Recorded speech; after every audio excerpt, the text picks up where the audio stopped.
رستہ ہے جو آپ کو معرفت تک لے کے جاتا ہے.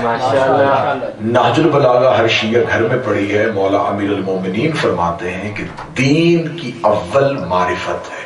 بسم اللہ. اگر تم نے معرفت نہ رکھی تو سمجھو کہ تم نے دین میں کچھ بھی نہیں جانا.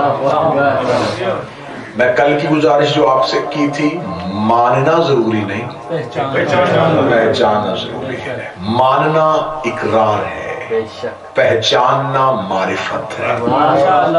خدا صرف اقرار نہیں چاہتا، خدا چاہتا ہے کہ جس کا اقرار کیا ہے اسے پہچانو گی، اس کی معرفت بھی کرو. تو معرفت معصومین میں کچھ مشکل ذہنیں آئیں گے، میں کوشش کروں گا کہ احسن طریقے سے عبور ہو. ہم یہ سمجھتے ہیں کہ اللہ نے آل محمد کو صرف ہماری ہدایت کے لیے بھیجا ہے، اور صرف ہمیں ضرورت تھی ہدایت کی تو اس نے بھیج دیا. نہیں، آل محمد کو بھیجنا دو طرفوں سے، اللہ کی طرف سے بھی اور مخلوق کی طرف سے بھی ضرورت تھی. صرف ہمیں ہدایت لینے کی ضرورت نہیں تھی، اسے ہدایت دینے کی ضرورت بھی تھی. جیسے ہم چاہتے تھے کہ کوئی ہماری ہدایت کرے، ویسے وہ بھی چاہتا تھا کہ کوئی میری جگہ جا کے ہدایت کرے. تو آل محمد اہل بیت علیہ السلام صرف ضرورت مخلوق نہیں، یہ ضرورت توحید ہے.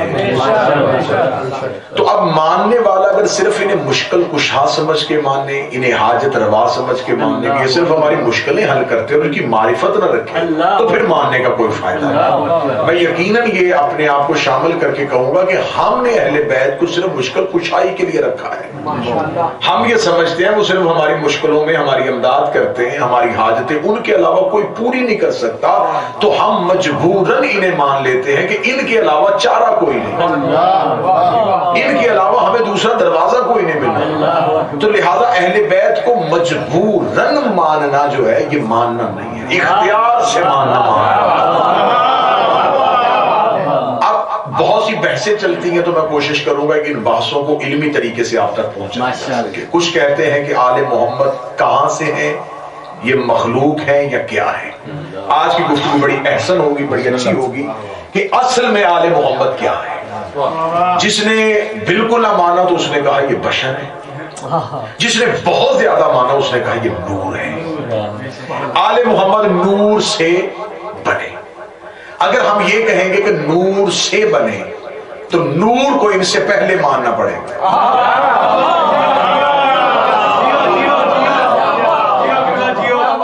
بڑی 2 × 2 = 4 والی باتیں ہوں گی. اگر ہم یہ کہیں گے کہ آل محمد نور سے تو یہ نور پہلے، یہ بات میں تو نور کو اول ماننا پڑے گا.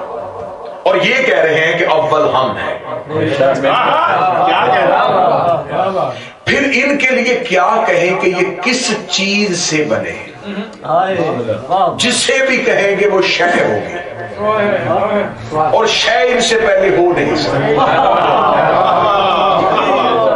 مشکل بحث نہیں کروں گا، یہ فلسفہ اور منطق کی مشکل ترین بحثیں ہیں، بالوں کو سفید کر دینے والی بحثیں ہیں. لیکن میں بڑی پتلی کر کے، بڑی باریک اور آسان کر کے آپ کے حلق سے اتاروں. خدا کے ہاں 2 عالم ہیں، ایک ہے عالم امر، ایک ہے عالم خلق. کتنے عالم ہیں جی؟ 2. پہلا عالم امر، دوسرا عالم خلق. کچھ چیزیں ہیں وہ جو امر سے خلق کرتا ہے، انہیں کہتے ہیں عالم تکوین یا عالم امر، اس نے امر سے خلق کیا. کچھ چیزیں جو مخلوق ہوتی ہیں، جو عالم خلق ہے، انہیں وہ مادے سے خلق کرتا ہے. یعنی کہ پہلے کچھ ہوتا ہے، ان سے اس کو بناتا ہے. جو مادے سے بنے وہ مخلوق ہوتی ہے، جو ارادے سے بنے وہ امر ہوتی ہے. بات کو اور آسان کروں گا، جو مادے سے بنے وہ مخلوق، جو ارادے سے بنے وہ امر. مثلا حضرت آدم جو تھے یہ امر سے نہیں، یہ مادے سے. خدا نے تخلیق آدم کا پورا پروسیس جو ہے نا وہ قرآن میں لکھا ہے کہ ہم نے پہلے مٹی دی، پانی لیا، ان کو گوندھا، آگ اور ہوا کو شامل کیا، پھر ہم نے آدم کی ایک کنکر کو بنایا، ایک مجسمے کو بنایا، اس کو سنوارا۔ اس کا مطلب ہے کہ پانی بھی آدم سے پہلے،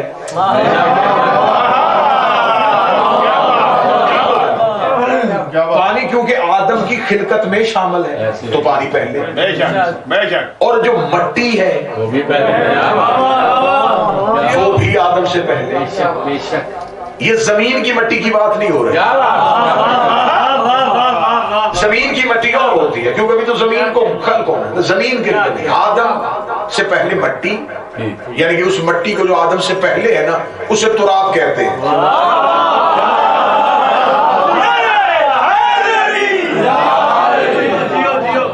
جو پہلے ہیں اسے تراب کہتے ہیں، مٹی، پانی، آگ، ہوا، یہ چاروں چیزیں پہلے تھی، یہ مادہ تھا، مادے سے آدم کو بنایا۔ میرے مالک تیرا پہلا خلیفہ ہے، تو اسے امر سے بنا دے۔ فرمایا اس لیے اسے امر سے نہیں بنا رہا کہ اس آدم سے آدمیت چلنی ہے۔ بعد میں آ رہی آگے آگے آتے ہیں، یہ جگہ بڑی خالی ہے، بعد میں آنے والے آگے آتے ہیں۔ جو اگر آدم کو میں امر سے بناؤں گا، اب توجہ میری طرف رکھیں، اگر آدم کو میں امر سے بناؤں گا تو آدم کی نسل میں سے جو بھی آئے گا کیا کہنے وہ یہ کہے گا کہ ہم امر سے، لہذا میں نے نسل آدم کے سامنے کچھ ایسے ہادی لے کے آنے جو مادے سے نہیں ہونے، جو امر سے ہوں گے، تاکہ آدم کی نسل ان کا مقابلہ نہ کر سکے کہ جب تمہارا باپ ہی مادے سے بنا، جو تمہاری ابتدا ہے جب وہ مادے سے بنی تو تم کیسے کہہ سکتے ہو کہ تم مادے سے نہیں؟ خدا نے آدم کو، اور خدا نے آدم کا پورا، کسی نبی کی خدا نے اتنی لمبی کہانی نہیں سنائی، آدم کی پوری لمبی کہانی سنائی کہ مٹی کہاں سے، پانی کیسے لیا، ان کو گوندا کیسے، ان کو کھنایا کیسے، ان کو سنوارا کیسے، اس وجہ سے کہ آدم کا کوئی نالائق بیٹا اپنے آپ کو امر والوں سے افضل نہ سمجھے، تو تخلیقی آدم کے پورے مرحلے کو خدا نے قرآن میں کوٹ کر دیا۔ اب یہ ہے عالم خلق۔ دوسرا پہلا عالم کون تھا؟ عالم امر۔ امر میں بتا دیتا ہوں کہ امر کسے کہتے ہیں۔ یہ جو سالے نبی کی اونٹنی تھی، یہ کسی ماں کے پیٹ میں نہیں رہی، امر تھا خلق۔ اسماعیل کا دمبا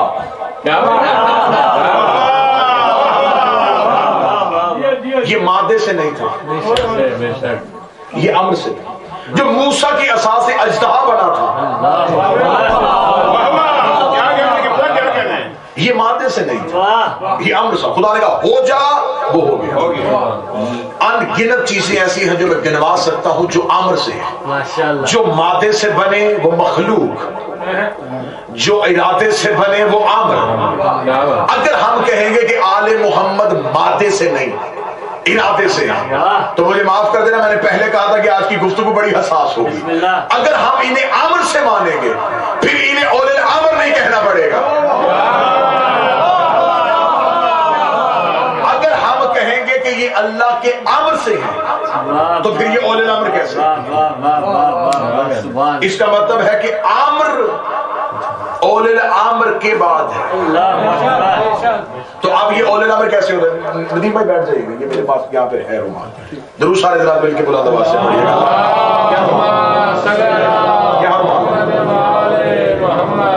سلوات سارے حضرات مل کے بلند آواز سے۔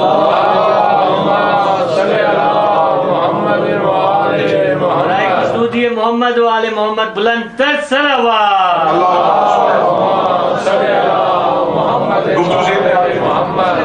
اب جو امر سے ہو تو اب دیکھنا کیا ہے کہ کیا صرف اللہ ہی امر سے بناتا ہے؟ تو اب جو بھی امر سے بنائے گا وہ اول الامر ہوگا۔ اول الامر کو مادے کی ضرورت نہیں ہوتی، وہ کہتا ہے ہو جا تو وہ ہو جاتا ہے۔ امام موسی کاظم علیہ السلام متوکل ملعون نے امام کی دعوت کی، امام کو دسترخوان میں بٹھایا، ایک جادوگر کو بلایا اور اس سے کہا کہ اپنے جادو کے ذریعے اپنا موکل مقرر کر اور دسترخوان پہ کچھ ایسا کر کہ میں امام کو شرمندہ کر سکوں. جب دسترخوان لگ گیا امام تشریف فرما گیا. جو ہی اس نے دسترخوان پہ ایک تھالی میں جو بھی کھانا تھا امام کے سامنے رکھا, اس جادوگر نے معقل کے ذریعے جب امام نے تھالی کی طرف ہاتھ بڑھایا تو تھالی ہٹ گئی. تھوڑی دیر بعد امام نے پھر ہاتھ بڑھایا تو تھالی پھر ہٹ گئی. 3 بار اس نے یہ جسارت کی اور لوگ مذاق اڑانے کے لیے مسکرائے یا امام کو جلا رہا ہے. سامنے دیوار پہ قالین تھا جس پہ ایک شیر کی تصویر بنی. امام نے انگلی کا اشارہ کیا, شیر پھاڑتا ہوا باہر آیا. یہ شیر مادے سے نہیں بنا تھا, یہ شیر عام سے بنا. امام نے اشارہ کیا, شیر پھاڑتا ہوا باہر آیا. اب اگلی طرف سننا اولی الامر کی. جو ہی یہ باہر نکلا تو اس نے باہر آگے کیا کام کیا, اس نے اس عامل کو, اس جادوگر کو فوراً دانتوں میں چبایا اور نگل لیا. جو ہی نگلنا تھا یہ متوکل کا بدن کانپا.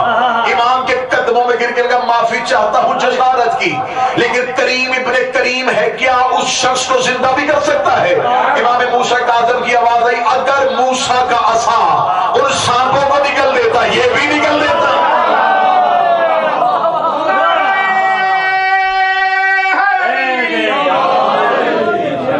اب یہ جو بنا یہ کس سے ہوا؟ یہ عامر سے ہوا. عامر سے ہوا. یہ یعنی کہ اول الامر کے لیے مادے کی محتاجی نہیں. اول الامر کہتا ہے ہو جا تو ہو جاتا ہے. آپ خاموش ہو گئے. حسین نے راہب کو بیٹے مادے سے نہیں دیے تھے, عامر سے دیے تھے. ابھی بھی آپ چوبے میں اگلی مثال دے دیتا ہوں. امام حسن نے جسے کہا تھا شرم نہیں آتی,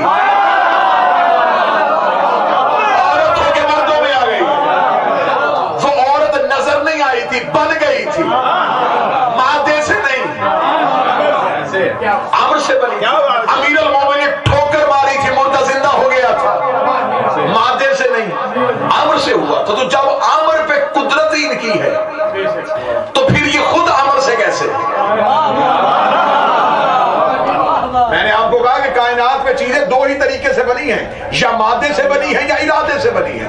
اگر ہم کہیں گے کہ آل محمد آج سے پہلے آپ کے عقیدے میں آل محمد اللہ کے ارادے سے تھے, میں ایک جسٹ آپ کو اور اوپر لے کے جانے لگا. 2 دن ذہنوں کا وضو کرایا ہے معرفت پڑھنے کے لیے. اگر ہم کہیں گے کہ آل محمد ارادے سے ہیں اور عامر سے بنے تھے تو پھر یہ خود عامر پہ قدرت کیسے رکھتے ہیں؟ یہ جس چیز سے بنے تھے خود اس پہ قادر کیسے ہو گئے؟ میرے مولا سرکار امام حسن مجتبی سے ایک نظر کہ مولا دنیا میں سب سے سخت چیز کون سی ہے؟ مناظرہ ہوا تھا امام کا دنیا میں سب سے سخت پتھر, اور پتھر اس نے کہا اس سے سخت, فرمایا پتھر سے سخت لوہا جو پتھر کو کاٹ دیتا ہے. اس نے کہا اس سے سخت, فرمایا لوہے سے سخت وہ آگ جو لوہے کو پگھلا دیتی ہے. اس نے کہا اس سے سخت, فرمایا آگ سے سخت ہے وہ پانی جو آگ کو بجھا دیتا ہے. پانی سے سخت ہے وہ بادل جو پانی کو اڑا کے پھرتا ہے. بادل سے سخت ہے وہ ہوا جو بادلوں کو اڑا کے پھرتا ہے. ہوا سے سخت ہے وہ فرشتہ جو ہوا کو چلنے کا حکم دیتا ہے. فرشتے سے سخت ہے وہ موت جو اس فرشتے کو بھی آئے گی. موت سے سخت ہے وہ ملک الموت جو ملک الموت موت پہ قادر ہے. ملک الموت سے سخت ہے وہ موت جو ملک الموت کو بھی آئے گی. اس موت سے سخت ہے وہ عامر جس کی کائنات محتاج ہے, اور عامر سے سخت ہے وہ اول عامر جس کا عامر محتاج ہے. امام نے سر اٹھانا نہ اول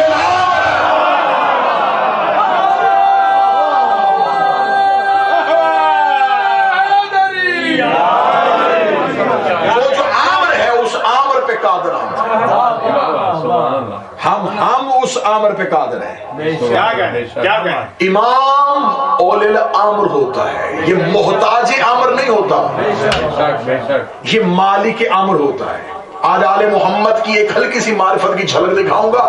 یہ اول الامر ہیں لیکن ہمارے لیے یہ عامر ہمیں دکھاتے. اسی بادشاہ کی بات ہوئی تو مجھے اسی بادشاہ کا ایک اور ضمن جملہ ذہن میں آ گیا. ایک شخص نے مولا سے ایک عجیب, مولا حسن بادشاہ سے ایک عجیب سوال کیا. اس نے سوال کیا کیا, اس نے کہا اے مولا میں, آپ وقت کے امام ہیں, مولا کا دور امامت ہے. اس نے کہا میں چاہتا ہوں کہ میں علی کو دیکھوں. بار بار سمجھیے گا. امام نے فرمایا ادھر دیکھ. اس سے کہا مانتا ہوں کہ آپ ہی علی ہیں لیکن میں چاہتا ہوں بہو علی دیکھو, وہ ہی علی دیکھو جو رسول کے ساتھ ہوتا تھا. اگر تو ایسا نہیں کر سکتا تو اولل الامر کیسا. ایسا کہنا تھا. امام نے اس کا ہاتھ پکڑا. امام ہاتھ پکڑ کے اپنے گھر کے دروازے پہ لے گئے, دروازے پہ لا کے کھڑا کرا. امام نے صحن تطہیر کا پردہ اٹھایا. سامنے تخت اور تخت پہ بیٹھے ہوئے علی امر قادر کر رہے تھے, علی امور نافذ کر رہے تھے, علی کائنات کا نظام چلا رہے تھے. اس نے کہا بیٹا ہو کے تو نے گیا ہوا باپ کیسے دکھا دیا؟ یہ علی تو کوفہ میں دفن ہو چکا ہے. مولا حسن مسکرا کے کہتے ہیں اولل الامر کے پاس یہ طاقت تھی جسے معراج میں خفی کیا تھا, ہم نے اسے جلی کر دیا.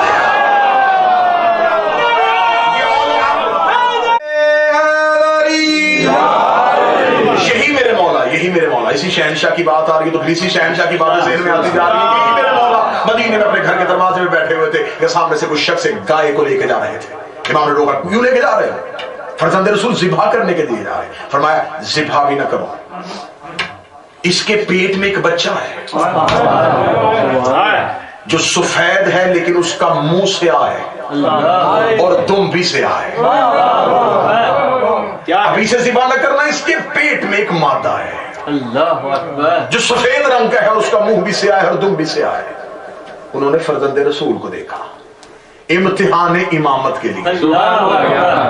انہوں نے گائے کے شکم کو چاک کیا, اندر سے ایک زندہ بچہ نکلا. جیسے امام نے کہا تھا ویسے ہی رنگ سفید, چہرہ سیاہ اور دم سیاہ. امام کے پاس آ کے کہنے لگا ہے کہ تو نے کیسے بتا دیا کہ اس کے بطن میں کیا ہے, جبکہ اللہ قرآن میں کہتا واللہ یعلم من الارحام. یہ صرف اللہ جانتا ہے کہ ماؤں کے بطنوں میں کیا ہوتا ہے. امام نے فرمایا وہ جو جانتا ہے نا وہ علم ہم ہے, ہم ہے وہ اللہ کا علم. اب اس پہ ایک پوری مجلس پڑھی جا سکتی ہے کہ یہ اولل الامر ہے, یہ امر پہ قادر ہے. تو پھر دو ہی چیزیں بنی ہیں, یا مادے سے بنی ہیں یا ارادے سے بنی ہیں. تو اگر یہ مادے سے نہیں تو اس کا مطلب ہے کہ پھر یہ کس سے ہے. اب بات تھوڑی سی حساس موضوع پہ آنے لگی. خدا نے اگر امر کیا ہے تو امر کرنے کے لیے خدا کن کہتا ہے. اگر ہم کہیں گے کہ جو چیز خدا نے ارادے سے بنائی ہے نا تو وہ ارادے سے بنی ہے, جو مادے سے نہیں بنی, جو ارادے سے بنی ہے وہ کن سے بنی ہے. تو کن اگر کہا گیا ہے تو کن دو لفظوں کا مجموعہ ہے, کاف اور نون. پھر کاف اور نون کو ان سے پہلے سمجھا جائے گا. پہلی چیز. دوسری چیز کہ اگر خدا نے کہا ہے تو ندا چاہیے, آواز چاہیے. اور اگر وہ آواز اللہ ہی کی تھی, اب میں بول رہا ہوں نا تو میری آواز جو ہے وہ خارج ہو رہی ہے میرے حلق سے. یہ جو جا رہی ہے نا یہ پلٹ نہیں رہی, یہ میرے وجود سے خارج ہو رہی ہے آواز کی صورت میں. اگر کوئی آواز تھی اور اللہ کی تھی تو اس کا مطلب ہے وہ چیز اللہ سے خارج ہوئی. اور جو چیز اس سے خارج ہو جائے تو اس کا مطلب ہے کہ اس میں اس چیز کی کمی آ گئی. تو پھر نقص واقع ہو سکتا ہے اور اس سے کسی چیز کا خروج ممکن نہیں. اور وہ قرآن میں کہتا ہے کہ کہا ہے کن ہو جا فیکون, تو ہوا ہے. یہ جو امر ہے یہ کن سے ہے. کن کہنے کے لیے زبان چاہیے. خدا نے کن کا لفظ ہی قرآن میں اس لیے رکھا کہ تم کن مانو گے تو مجبوراً ماننا پڑے گا کہ کوئی لسان اللہ ہے.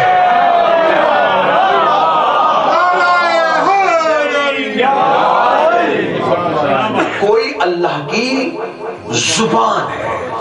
اس کا مطلب کن اللہ نے نہیں کہا, اللہ کی زبان نے کہا. زبان اللہ نہیں, اللہ کی زبان ہے.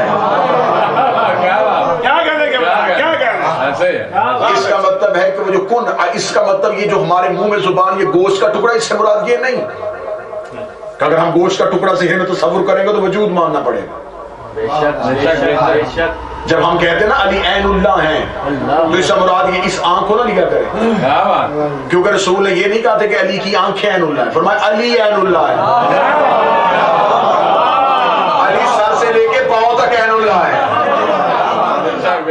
علی پورے کا پورا لسان اللہ ہے. رسول نے یہ نہیں کہا کہ علی کی زبان لسان اللہ ہے، علی لسان اللہ ہے، علی عین اللہ ہے، علی وجہ اللہ ہے. تو یہاں وجود تصور نہیں کیا جائے گا.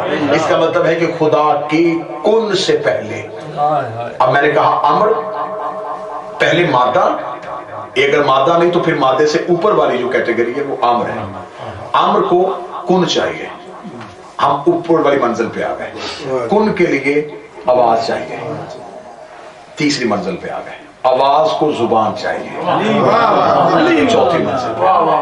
اب اس کا مطلب ہے کہ کائنات میں جو کن سے بنا ہے وہ لسان اللہ سے بنا ہے.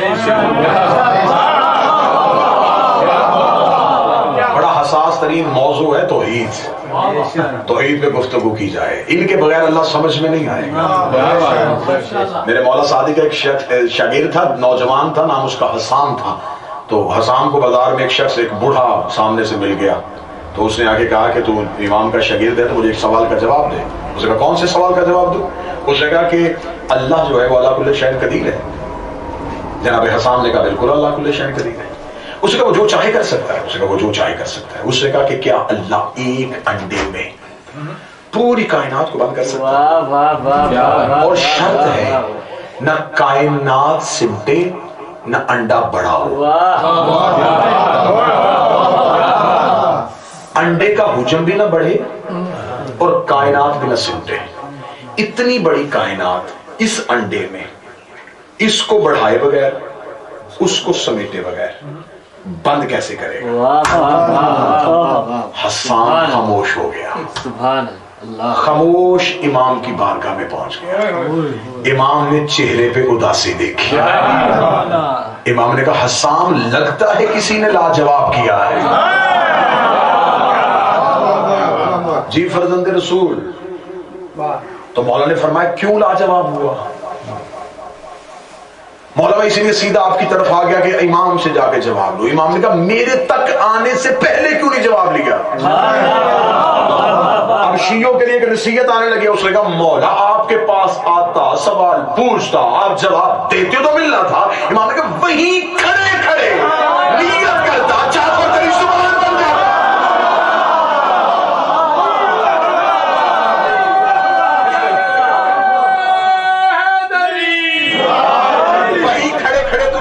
کر لیتا. امام نے یہی پہ اپنی حدیث نقل کی. امام نے فرمایا اگر تم ہمارے دشمنوں میں کہیں گر جاؤ اور سوالات کی بچھاڑ ہو جائے اور تمہارے پاس کچھ علم بھی نہ ہو، امام کہتے ایک لمحے کے لیے بھی نہ گھبرانا، نیت میں ہماری وکالت ہی رکھنا. ہم تمہیں وہاں سے دلیل دے دیں گے جہاں سے تمہارے تصور میں بھی نہیں ہو. امام نے کہا وہیں کھڑے کھڑے کہتے تھے تو ہم زبان بن جاتے. اس کا مولا غلطی ہو گئی، آئندہ جہاں بھی سوال ہوگا وہیں نیت کر لوں گا. مولا اس سوال کا جواب امام نے فرمایا بہت آسان جواب ہے. مولا وہ کہتا ہے کہ انڈا بڑا نہیں کرنا اور کائنات چھوٹی نہیں کرنی. بغیر کائنات چھوٹی کیے انڈے میں بند کیسے ہو؟ امام نے کہا انڈا تو بہت بڑا ہے.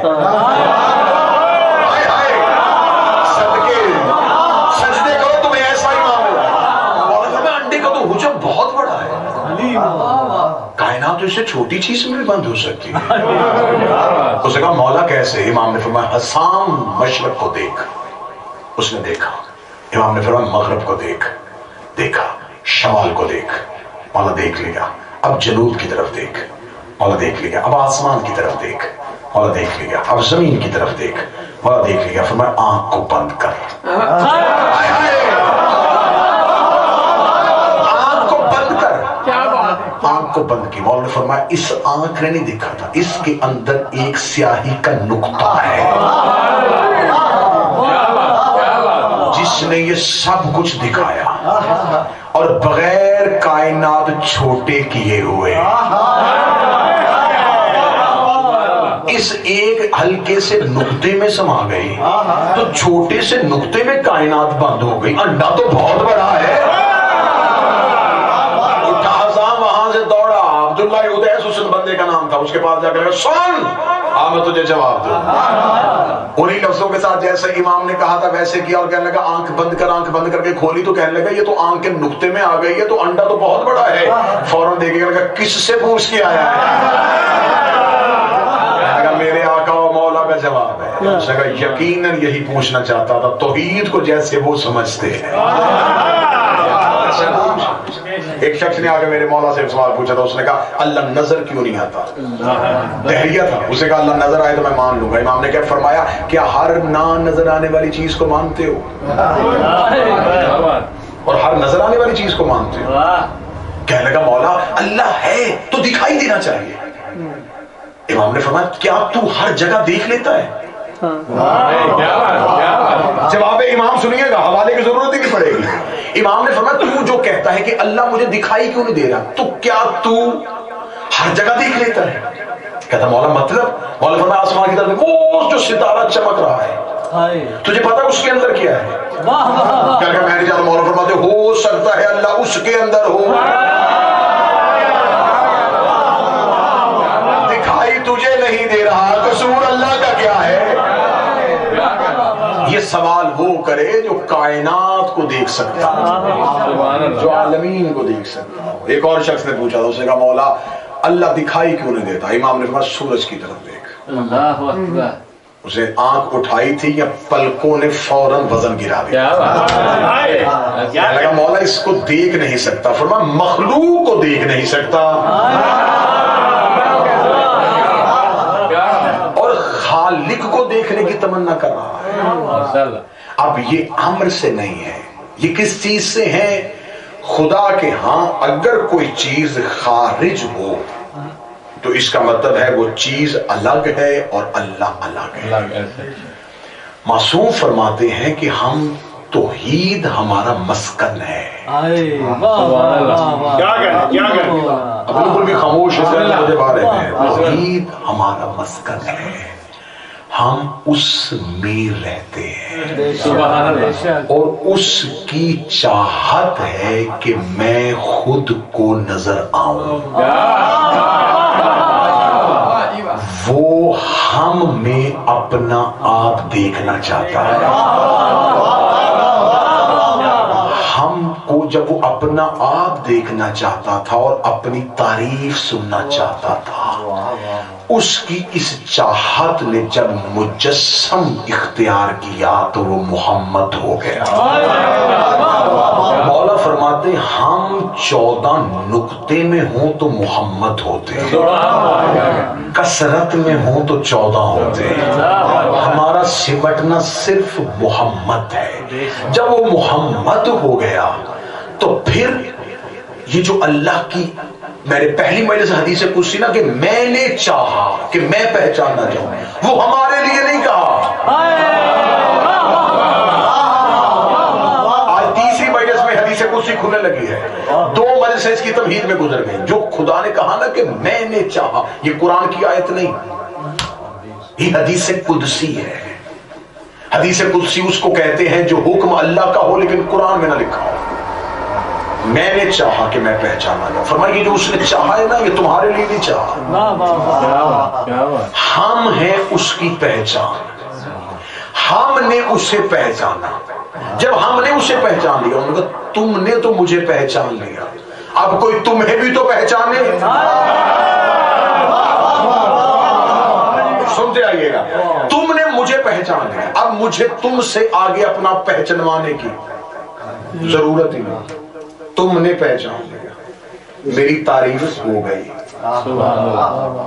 تم نے مجھے پہچان لیا, اب کوئی تمہیں بھی تو پہچانے. اب یہ جو عالمین بنے نا, دنیا نہیں عالمین بنے, یہ عالمین بنے ہیں ہمیں پہچاننے کے لیے. ہم ہیں اسے پہچاننے کے لیے. تمہاری آنکھ اسے نہیں دیکھ سکتی. ہم عالمین کے لیے، وہ ہمارے لیے۔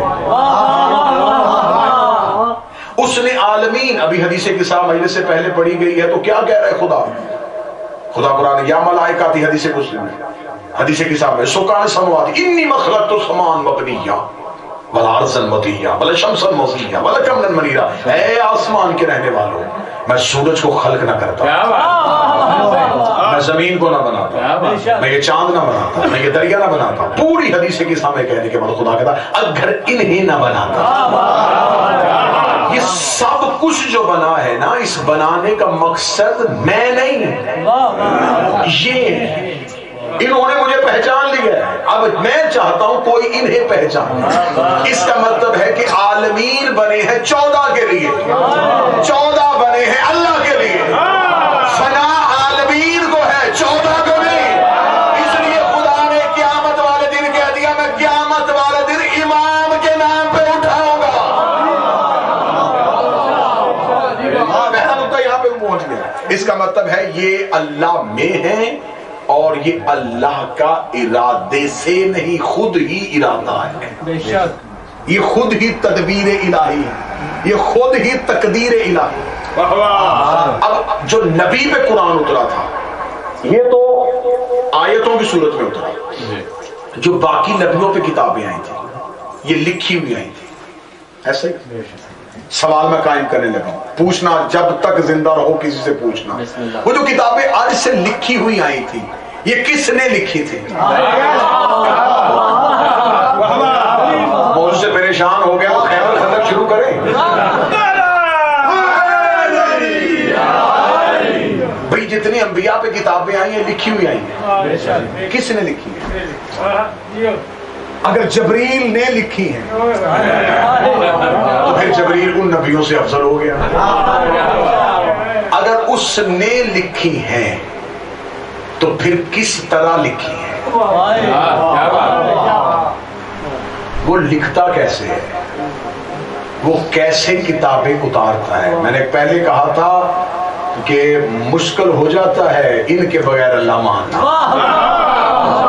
تو مجھے پتا تھا کہ کچھ لوگوں کو، کچھ احباب کو ان چیزوں پہ یہ ہو جاتا ہے کہ پتہ نہیں یہ ذاکرین اور خطبہ کی بنائی ہوئی کتاب باتیں۔ یہ کتاب جی میرے ہاتھ میں مناقب اہل بیت، اس کتاب کا یہ اردو ترجمہ ہے القطرہ کا۔ القطرہ شیعہ مذہب میں پہاڑ جتنا نام ہے، سید محمد احمد مستنبط، یہ نیچے ان کا نام لکھا ہوا، یہ ان کی کتاب ہے عربی زبان میں، القطرہ فی مناقب النبی والاطراء، نبی کے اور 14 کے جس میں فضائل لکھے ہیں اور معصومین سے لکھے، اس کا بہت مشکل سے یہ اردو ترجمہ ہوا اور پاکستان میں بھی ہوا ہے، لیکن اس وقت جو ایڈیشن میرے ہاتھ میں ہے یہ درگاہ حضرت عباس رستم نگر لکھنؤ عباس بک ایجنسی سے اس کو چھاپ کیا گیا ہے، اور پاکستان کے حجت الاسلام علامہ ریاض حسین جعفری فاضل کم نے اس کا ترجمہ کیا ہے۔ اب اس میں سے میں ایک چیز آپ کو سنانے لگا ہوں، اگر آپ اس کا صفحہ نمبر جی 24 ہے، یہ 24 صفحہ، یہاں سے باب شروع ہو رہا ہے کہ معرفت کیا ہے۔ اب اس کتاب کو میں نے سامنے رکھ کے 2 وجہوں سے کتاب سامنے رکھی ہے۔ پہلی وجہ کہ کسی کو شک نہ ہو کہ خیال پڑھا جا رہا ہے، یقین ہو، ورنہ میں کتابیں ممبر پہ لے کے آنے کا عادی نہیں، کوشش زندگی میں کبھی کتابیں ممبر پہ لی، لیکن کیونکہ یہ بہت مخصوص مجلسیں ہو رہی ہیں معرفت کے عنوان سے۔ دوسری چیز یہ ہے کہ اس میں پورا خطبہ معصوم کا ہے، میں نہیں چاہتا تھا کہ مجھ سے کسی ایک لفظ میں بھی کچھ ایسا ہو جائے کہ معصوم کے الفاظ میں اور میرے لفظوں میں کوئی فرق آ جائے۔ یہ حدیث نقل کی ہے جابر بن یزید جوفی ہے، وہ کہتے ہیں کہ میں نے امام محمد باقر علیہ السلام سے پوچھا،